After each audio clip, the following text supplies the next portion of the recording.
qu'on le veuille ou non, on est tous dans la politique. C'est ça. Et on voit très souvent les gens dire, moi, je suis apolitique. Quand ils ont failli interdire les motos, tout le monde a parlé. Là, tout le monde est Donc, ça vous politique. intéresse en réalité. Je veux dire que Ok. la vie même, on fait de la politique. On fait de la politique partout. Donc, nous, en tant que jeunes, moi, j'estime que c'est un devoir même de s'immiscer là-dedans, de demander des comptes, de chercher à savoir, en fait, qu'est-ce qui se passe concrètement dedans. Voici ce qui nous arrangerait. Voici ce qu'on veut. On y va. Qu'on n'attende pas, en fait, que les gens décident pour nous. Sinon, après, on subit.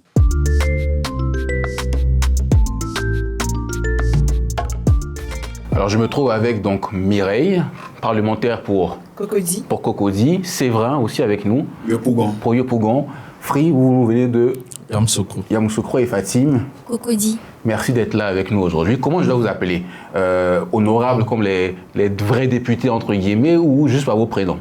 En effet, honorable, ça ira. Honorable. Ah ouais. Dans quelques jours, il y aura donc l'épreuve de vérité des législatives ici en Côte d'Ivoire.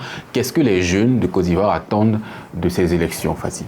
Je me dis que les jeunes attendent un parlement ou une assemblée nationale plus inclusive. Inclusivité prend en compte la question des femmes qui veulent aussi se lancer en politique et tout. La question aussi des personnes en situation de handicap. Et je me dis aussi que les jeunes attendent un parlement ouvert, l'information, la proximité avec la jeunesse et tout. Et ça, c'est un élément à prendre en compte pour avoir une assemblée nationale, autant pour moi, parfaite. D'accord. Free?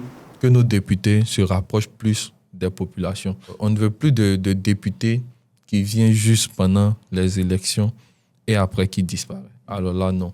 Et je pense que les jeunes aujourd'hui sont très conscients de cela. On en rit parfois sur les réseaux et tout, de ces députés qui viennent faire campagne avec des promesses, des dons et qui repartent après, et qu'on ne revoit plus après. Qu'est-ce que ça dit du rôle du député en Côte d'Ivoire, cette méthode de la mairie? Moi, je pense que déjà, c'est une méthode qui est archaïque et qu'il faut changer carrément parce que la population n'est pas dupe. Voilà, les gens, ils ne sont pas dupes. Quoi que tu sois peut-être prisé ou proposé par un parti, favori dans ton parti, c'est vrai, quand tu viens, tu as la possibilité de faire des promesses et tout. Mais en réalité, la population n'est pas dupe. Elle ne t'élira seulement si elle est sûre que tu vas porter sa voix. En vrai, c'est ça. Et moi, j'ai envie de dire, en fait, ce que la jeunesse attend des députés, en tout cas, c'est qu'ils soient vrais. C'est qu'ils aient de l'audace, du courage. Il faut qu'ils soient disponibles, présents, en fait, pour les populations. C'est vraiment ça, en fait. C'est vrai. Pour moi, je fonde beaucoup d'espoir en ces élections. Et je peux dire qu'on aura des députés qui vont aller au contact parce qu'ils entendent nos cris, ils entendent les critiques, ils savent que la population a besoin beaucoup d'eux. Et en les comparant à ceux qui sont vraiment sur le terrain, il y a certains qui commencent à prendre conscience. Et il y a une population aussi qui devient de plus en plus formée sur le rôle du député. J'ai entendu quelqu'un dire un jour qu'il allait faire venir du bitume dans sa localité. Après, quand on lui demande les comptes, il dit non, que c'est pas moi qui ai dit, c'est parce que le ministre a dit que j'ai répété. Ce qui n'est pas le rôle d'un député de faire venir. venir. Ce qui n'est pas le rôle d'un député. Donc aujourd'hui, la population sait que vous n'allez pas venir vous mettre devant moi pour me dire que je vais vous apporter du bitume et puis je vais te croire. Donc tout de suite, je vais te blâmer. Donc aujourd'hui, là, je pense qu'ils se ressaisissent. Ils vont faire le job quand on va les mettre. La population, elle sait, mais quelle population sait? On parle des jeunes depuis tout à l'heure, mais il y a des jeunes qui habitent des localités très reculées du pays, qui n'ont pas accès à l'éducation, qui, pour plusieurs, ne savent pas lire, ne savent pas écrire. Donc quand le député il arrive et dit « je vais ramener la route », c'est facile de le croire. Donc comment est-ce que... Voilà. Moi, je pense que justement, c'est le rôle... En fait, c'est là où les cadres, d'accord, les cadres des différentes régions doivent faire quelque chose, en fait. Oui. En tant que cadre de ta région, tu dois partir en fait au contact des tiens, d'accord, de tes parents, les éduquer, ne pas permettre en fait que n'importe qui vienne donner de belles paroles et demain qu'il n'y ait pas de suite en fait. Ça c'est ma conviction personnelle. Je pense que comme Free l'a dit, il y a une grande prise de conscience en ce moment. Les jeunes ou même les adultes, en tout cas les cadres des régions, moi je le vois chez moi, ils viennent pour rien, hein, pas en période électorale, ils viennent au contact des populations, ils essaient de cerner un peu les mentalités, qu'est-ce qu'ils attendent, et eux, dans la mesure du possible, ils font remonter l'information aux maires, aux députés, comme ils le peuvent, mais en même temps, ils éduquent en fait la population. Même si tu ne comprends pas le français, il y a des cadres qui comprennent les langues locales, qui peuvent s'exprimer et entretenir en fait les populations.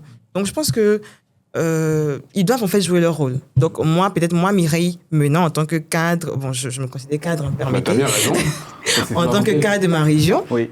c'est à moi d'aller, et puis je suis juriste, Bien sûr. donc c'est à moi d'aller vers mes parents, de leur faire comprendre que voici le droit, voici ce que ça dit, s'il y a tel problème, voici. Donc demain, si j'ai envie de dire, un grand type, comme c'est ce qu'on a l'habitude d'entendre, vient raconter tout et n'importe quoi, ils diront en fait que non, on a notre fille qui a tel niveau, qui nous a expliqué en fait comment ça fonctionne. Oui. Donc ce que vous dites là, non, c'est déconnecté de la réalité et donc on n'adhère pas. Il faut qu'ils aient aussi le courage de dire non. Un député, ça ne construit pas une route. ça Non, vote c'est une pas loi. son rôle. Au Sénégal voisin, juste à côté, les débats parlementaires sont parfois filmés. Donc on voit ce qui est posé comme question au gouvernement quand il est là. Est-ce que vous pensez qu'on doit ramener ça aussi en Côte d'Ivoire où les débats ne sont pas très publics? Oui. C'est Moi, vrai. je suis Ça fait là du bien parce que là, on saura qui est contre la population. Si on prend le cas, Il a raison, le cas en plus. de nos cadres d'identité, Oui. c'est des députés qui ont voté pour qu'on paye, alors que c'est nous qui les avons mis là pour aller nous défendre. Et en retour, ils nous récompensent avec moins 5 000 francs sur nos revenus. Sur vos budgets. Vous voyez, voilà. Oui. Donc il faut filmer alors. Oui, moi je pense qu'il faut filmer parce que je sais déjà, on a la possibilité de partir assister, hein, mais c'est pas vraiment ouvert. Et puis après, les gens ne savent pas. Moi, j'ai commencé à assister aux plénières parce que je devais peut-être accompagner des gens, donc je rentre, je vois un peu, mais comme les personnes savent qu'ils peuvent se permettre d'aller à l'Assemblée nationale pour assister aux rencontres, aux séances de travail, bon, pas beaucoup, je pense. Donc, pour que ce soit filmé, ça dit ça passe à la télévision nationale, tout le monde sait, si même on peut traduire en baoulé, en BT, je sais pas moi, en dida pour nos parents qui ne connaissent pas français, mais il faut que les gens voient en fait ce qui se fait réellement. On a voté telle personne, voici ce qu'il a dit. Quand il fallait voter pour ou contre, il a levé la main pour, il a levé la main contre. Et en fonction de ça, maintenant, la population va juger aux prochaines élections, comme il a dit tout à l'heure. Je pense que ça va favoriser la transparence dans les procédures législatives et tout. Ça va permettre aux citoyens d'avoir plus d'informations, de comprendre aussi le fonctionnement de l'Assemblée nationale. Et puis, comme il a dit, de savoir qui est contre ou pour la population. Comment est-ce qu'ils peuvent contribuer à la stabilité ou comment est-ce qu'ils doivent contribuer à la stabilité du pays? Je dirais, en un mot, effectuer effectivement leur travail. Parce que si on part de, par exemple, j'aime bien cette attribution-là des députés, le contrôle gouvernemental. Si le député contrôle effectivement l'action du gouvernement, je pense que là, on part à une stabilité. Ça, c'est intéressant. L'action du gouvernement qui est contrôlée par les députés. Ça, peu de jeunes le savent, qu'un député, il peut dire au gouvernement, bah, là, c'est une bêtise, là, c'est bien. Il y a peu de gens qui le savent, Mireille. En fait, on ne le sait pas. Du moins, c'est pas qu'on ne le sait pas, on ne voit pas. Parce que normalement, dans la mission du député, comme Fatim l'a dit, il a 3 missions. Représenter la nation, voter des lois utiles, je dirais, et puis contrôler l'action du gouvernement. Mais pour ça, il faut du courage déjà. Il faut du courage. Il faut être à même de pouvoir dire non, c'est pas bon, ou bien oui, c'est bon, on adopte. Donc, on a besoin, ce que les jeunes attendent maintenant, ce sont des députés, en fait, qui sont courageux, qui peuvent aller contre ce que peut-être plusieurs personnes veulent, juste parce que c'est pas correct. Fatim? Moi, je crois qu'ils doivent mettre l'accent sur la transparence et surtout l'information. Parce que quand on a l'information, on a tout, en fait. On a tout quand on a l'information. Mais je me dis aussi qu'ils doivent porter le fardeau de l'intérêt général de la population. Surtout ça.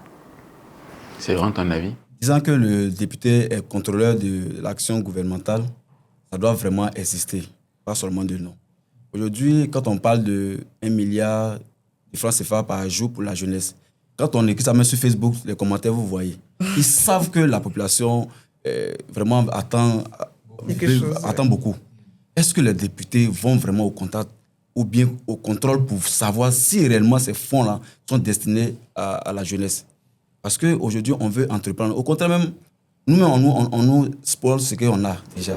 Aujourd'hui, quand tu veux entreprendre, les tâches sont vraiment trop. Ça affaiblit le jeune. Donc, pour moi, les députés doivent vraiment se pencher sur la question de l'entrepreneuriat des jeunes. Mireille, toi, est-ce que tu trouves le travail des députés ivoiriens inspirant ou insatisfaisant un peu? C'est pas assez. Alors moi, Marc, honnêtement, je trouve le travail certes inspirant, mais pas suffisant. Je le dis parce que je peux prendre l'exemple de plusieurs localités, mais je pense que les députés ne sont pas encore très proches des populations. C'est-à-dire quoi, ils se contentent jusque-là d'aller aux assemblées, aux plénières, de voter des lois, mais sans forcément rendre compte en fait aux populations qu'ils représentent. Donc pour moi, c'est pas encore suffisant. Il faut encore qu'ils votent les lois qui s'adaptent aux populations. Et donc pour cela, il faut être d'abord proche des populations. Et moi, je ne ressens pas encore ça avec nos députés actuels. Pourquoi? Parce qu'ils ne sont pas présents physiquement? Oui, déjà physiquement. Et puis aussi, je veux dire qu'ils ne communiquent pas non plus sur leurs actions. Hein. Ils pourront peut-être dire qu'eux, ils mènent des actions concrètes, mais est-ce qu'ils communiquent? Est-ce que la population est informée de ce qu'ils font réellement? Je ne pense pas. Alors, ma question maintenant, c'est est-ce que vous pensez que c'est aux députés individuellement de le faire ou il faut que l'Assemblée, en tant qu'organe, en tant qu'institution, mettre en place une sorte de communication officielle, globale, pour toutes les lois, pour tous les projets de loi qui vont être arrivés à l'Assemblée? Mireille. Je pense qu'à ce niveau, l'Assemblée fait déjà quand même le nécessaire. Donc, il y a une plateforme, il y a un site internet, Assemblée nationale de Côte d'Ivoire. Là-bas, vous trouverez les textes de loi qui sont votés. Franchement, toutes les décisions y sont. Les projets, voilà. Donc, je ne savais pas, moi, par exemple. Donc, les gens ne savent pas. C'est ça. Donc, peut-être ce qu'on pourrait faire davantage, c'est que maintenant, avec l'influence des réseaux sociaux, c'est peut-être être un peu plus présent, donc dire aux jeunes, dire à la population que actuellement on est sur tel projet, dès que c'est disponible, venir dire que le projet est disponible, vous pouvez le télécharger, vous pouvez aller à l'information et tout. Donc je pense que quand même, il y a déjà un minimum qui est là. Et c'est justement aux jeunes ou à la population de s'intéresser, de vouloir vraiment savoir en fait ce qui se passe à l'intérieur. Donc de demander compte aux députés en fait qu'ils ont élus. Il ne s'agira pas seulement de venir se plaindre, dire que les députés ne viennent pas donner des informations. Est-ce que vous leur demandez des comptes? On t'a élu, tu es supposé nous donner des informations.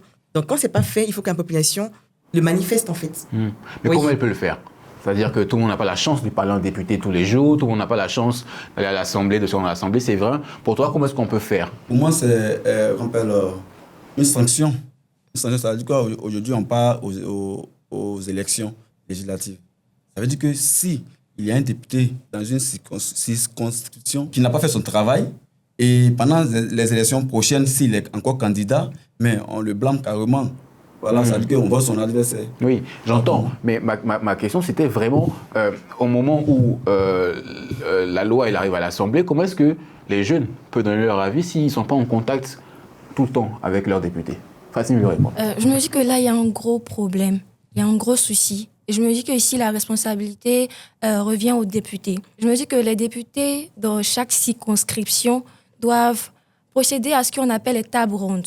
Avec les tables rondes, ils pourront échanger avec les représentants de la société civile, des associations de jeunesse, des ONG, des partis politiques, pour comprendre le vrai problème qui surgit au fait au niveau de leur population. Parce que c'est qui le député? Le député, c'est le représentant de la nation entière. Moi, je dirais que le député, c'est celui qui a c'est la clé de voûte du changement. Parce que il est une clé qui peut ouvrir 3 portes. Voter les lois, représenter entièrement la nation, c'est d'y mettre la lumière sur les difficultés, les problèmes et tout, et proposer des perspectives d'amélioration. D'où son rôle de proposition de loi. Et sa dernière porte que le député peut ouvrir, il contrôle ici l'action du gouvernement. Alors, vous m'avez beaucoup dit pendant nos échanges là, que les jeunes ne sont pas assez représentés, ne sont pas assez présents, on ne les entend pas assez au Parlement. Vous servez à quoi? Vous avez vos belles écharpes et tout, parlementaires des jeunes de Côte d'Ivoire. À quoi est-ce que vous servez, Fré? Le Parlement des jeunes est rattaché directement au service social de l'Assemblée nationale.